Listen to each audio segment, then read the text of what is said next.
कामाख्यानगर रे जनगणना कर्मचारी को गोड़ाई गोड़ाई पिटिले।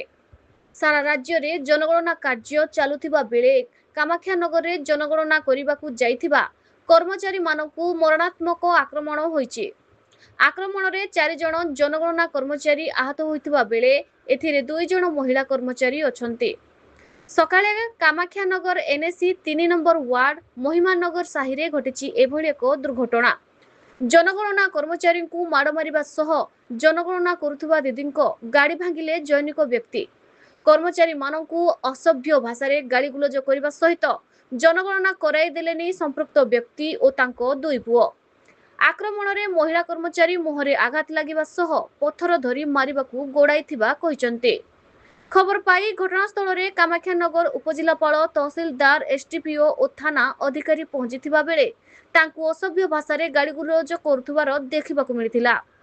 तेबे पुलिस आक्रमणकारी को अटक रखिछि और एहार विधिवत तदंत आरंभ करिछि। हिंदोल रु रंगाधर संघ रिपोर्ट न्यूज ओडिशा टीवी।